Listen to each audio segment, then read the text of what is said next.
Welcome back, misfits, underdogs, and little lunatics. I was gonna have my soak first. I had a really nice pedicure. I've had a good healthcare, self care day, people. Self care definitely keeps the vibration high.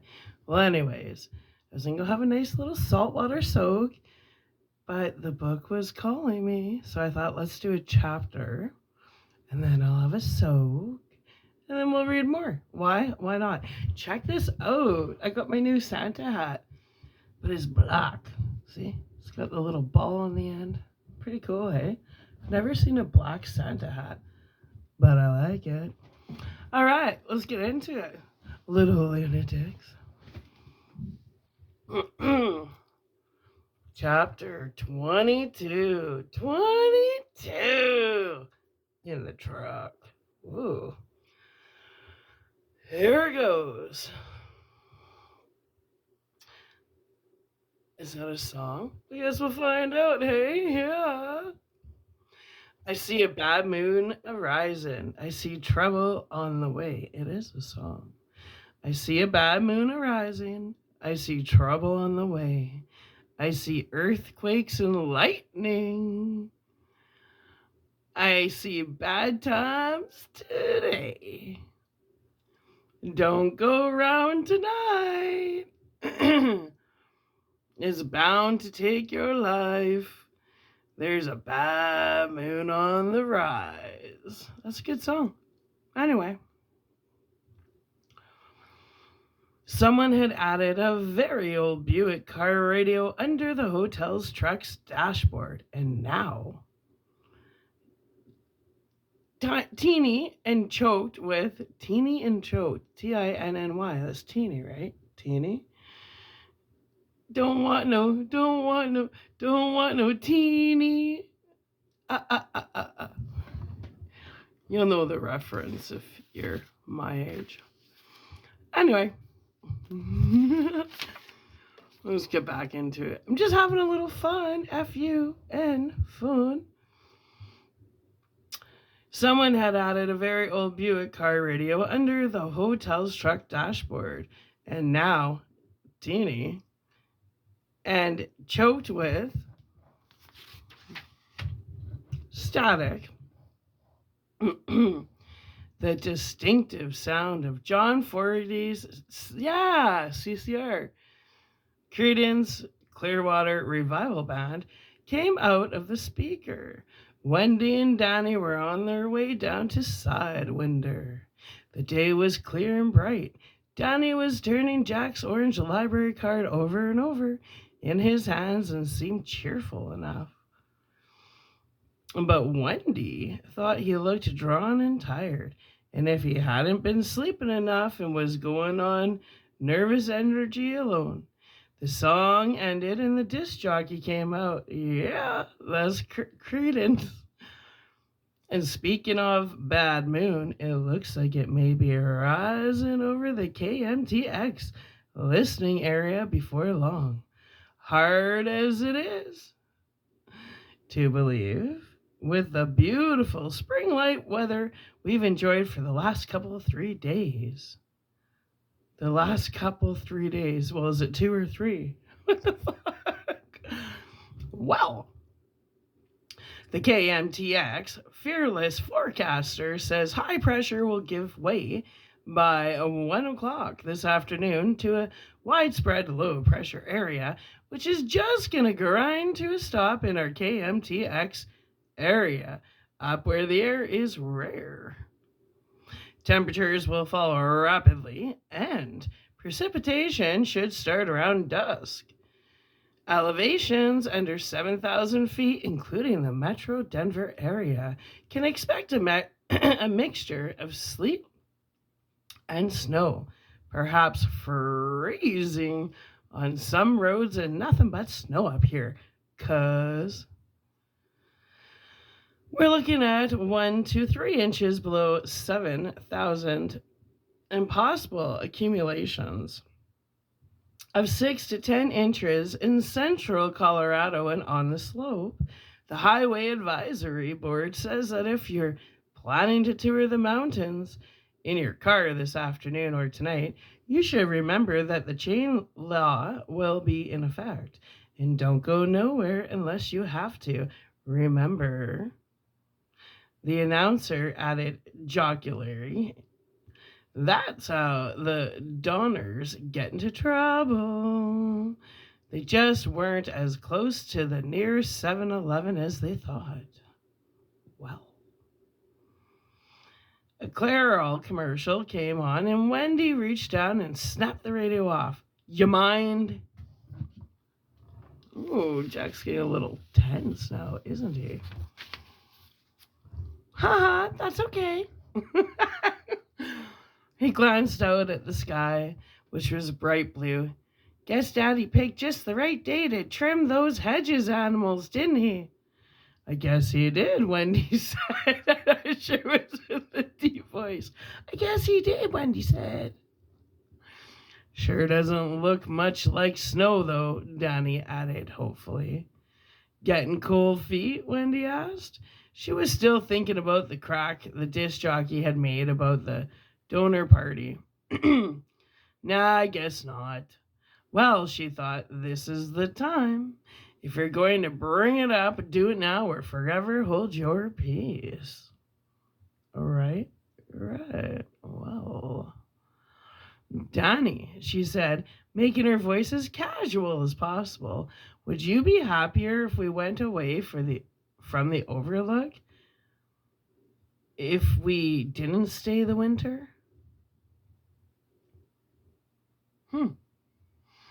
Danny looked down at his hands. I guess so, he said. Yeah, but it's Daddy's job.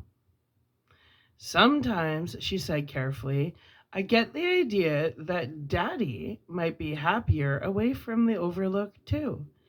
They passed a sign which read, Sidewinder, 18 miles, and then she took the truck cautiously around a hairpin and shifted up into second. She took no chances on these downgrades. They scared her silly. Do you really think so? Danny asked. He looked at her with interest for a moment and then shook his head. No, I don't think so. Why not? Because he's worried about us, Danny said, choosing his words carefully. It was hard to explain. He understood so little of it himself. He found himself harking back to an incident he had told Mr. Halloran about. The big kid looking at department store TV sets and wanting to steal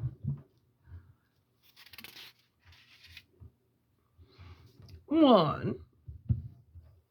And that had been distressing. But at least it had been clear what was going on, even to Danny, then a little more than an infant. But grown-ups were always in a turmoil, every possible action muddied over by thoughts of the consequences, by self-doubt, by self-image, by feeling of love and responsibility. Every possible choice seemed to have drawbacks, and sometimes he didn't understand why the drawbacks were drawbacks. It was very hard. He thinks, Danny began again, and then looked at his mother quickly. She was watching the road, not looking at him, and he felt he could go on. He thinks maybe we'll be lonely, and then he thinks that he likes it here, and it's a good place for us. He loves us and doesn't want us to be lonely or sad. But he thinks even if we are, it might be okay in the long run. Do you know long run? She nodded. Yes, dear, I do. He worried that if we left, he couldn't get another job, that we'd have to beg or something. Is that all? No, but the rest is all mixed up, because he's different now. Yes, she said, almost sighing. The grade eased a little, and she shifted cautiously back to third gear. I'm not making this up, Mommy. Honest to God.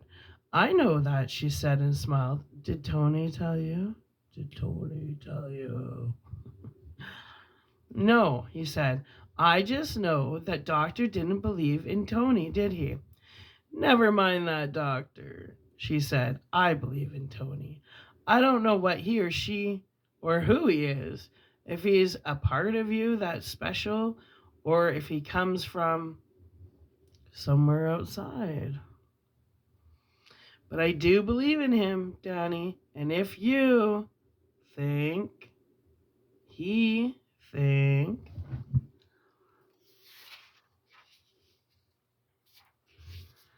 we should go, we will. The two of us will go and be together with Daddy again in the spring. He looked at her with his sharp hope. Where? A motel? Hun, we couldn't afford a motel. It would have to be at my mother's. I hope in Danny's the hope in Danny's face died out. I know, he said and stopped. What? Nothing, he muttered. She shifted back to second as the grade steepened again. No, Doc, please don't say that. This talk is something we should have had weeks ago, I think. So please. What is it you know? I don't want to be mad. I can't be mad because this is too important. Talk straight to me. I know how you feel about her, Danny said and sighed. How do I feel? Bad, Danny said, and then rhyming sing-song, frightening her. Bad, sad, mad. It's like she wasn't your mommy at all. Like she wanted to eat you. He looked at her, frightened, and I don't like it there. She's always thinking about how she'd be better for me than you, and how she could get me away from you. Mommy, I don't want to go there. I'd rather be at the Overlook than there. Wendy was shaken. Was it that bad between her and her mother? God. What hell for the boy if it was, and he could really read their thoughts for each other. She suddenly felt more naked than naked, and if she had been caught in an obscene act. All right, she said. All right, Danny. You're mad at me, he said in a small, near-to-tear voice. No, I'm not. Really, I'm not. I'm just sort of shook up. They were passing a side window, 15 miles, and Wendy relaxed a little. From here on in the road was better.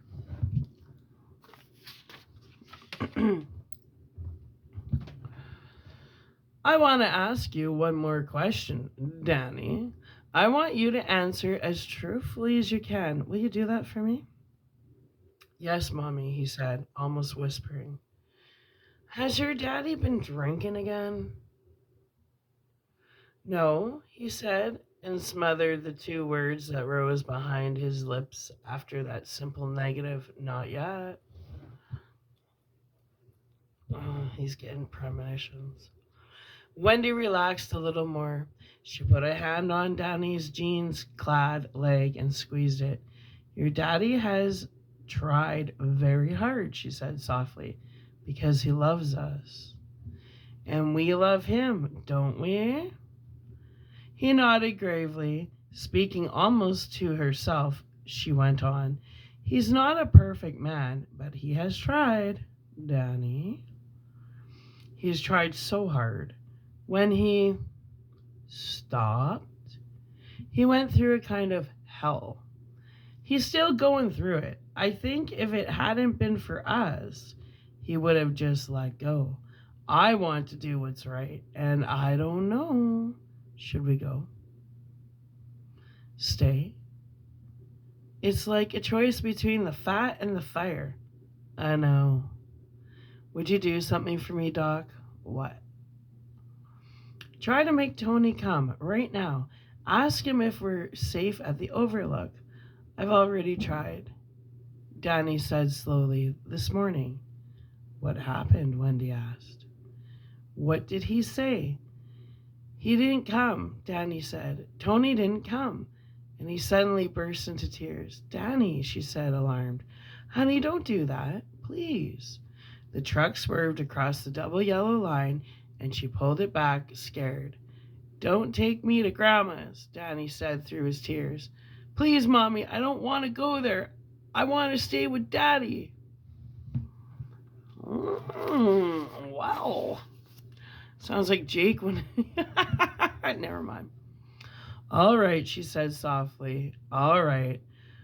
That's what we'll do. She took a Kleenex out of the pocket of her Western-style shirt and handed it to him. We'll stay.